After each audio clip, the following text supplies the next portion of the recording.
તો નમસ્કાર મિત્રો હમણાં સની નામના વ્યક્તિએ આપણા ગળચર મેરામનભાઈને વળતો જવાબ આપ્યો હતો. એમને ભાઈએ ફરીથી વળતો જવાબ આપ્યો છે કે લુખ્ખા તું હજી ઓળખતો નથી. તારા હમણાં જે અમદાવાદની અંદર તો તારી સર્વિસ કરી હતી રબારીઓ અને તું ફરી વખત આ વિરોધ કરવા આવી ગયો. તો મિત્રો હું તમને ગળચર મેરામનભાઈનો વિડીયો બતાવું એના પહેલા જો તમે આપણે ચેનલમાં નવા આવ્યા હો તો ચેનલને સબસ્ક્રાઇબ કરી દેજો અને વિડીયોને લાઇક કરી દેજો. તો મિત્રો તે વિડીયો જોઈ લો, પછી આપણે તેના વિશે વાતચીત કરીએ.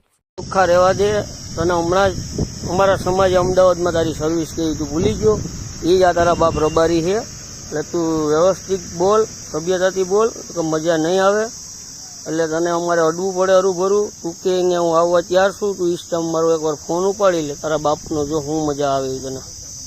તો મિત્રો તમે વિડીયો તો જોઈ લીધો છે. તેમાં ભાઈ એવું કહી રહ્યા છે સની નામના વ્યક્તિને કે તું હજી ઓળખતો નથી અમને, અમારે તને રૂબરૂ અડવું પડશે. એના કરતાં તું હજી સુધરી જા અને તું એક વખત ખાલી મારો ફોન ઉપાડ ને ઇન્સ્ટાગ્રામની અંદર. તું કોલ કેમ નથી ઉપાડતો અને તારું તું લોકેશન આપ એટલે તને પણ ખબર પડે કે આ રબારી કોણ છે. અને તું આ બધું વ્યવસ્થિત બોલ, સભ્યતાથી બોલ, કેમ કે હમણાં જ અમદાવાદની અંદર અમારા સમાજના લોકોએ એટલે કે રબારી સમાજે તારી હમણાં કેમ કે ટીબડી નાખી હતું, એટલે કે સર્વિસ કરી નાખી હતી તારી. તો એ તું ફરીથી બોલવા આવી ગયો છે. એટલે તું તારો લાઈવ લોકેશન નાખે તો ખબર પડે કે કેટલું પાણી, કેટલા કોનામાં કેટલું પાણી છે. તો મિત્રો આ ભાઈ વિશે તમારું શું કહેવું છે તમે જરૂરથી કોમેન્ટ બોક્સમાં લખી દેજો. અને જો તમે આપણી ચેનલમાં નવા આવ્યા હો તો ચેનલને સબસ્ક્રાઇબ કરી દેજો અને વિડીયોને લાઇક કરી દેજો.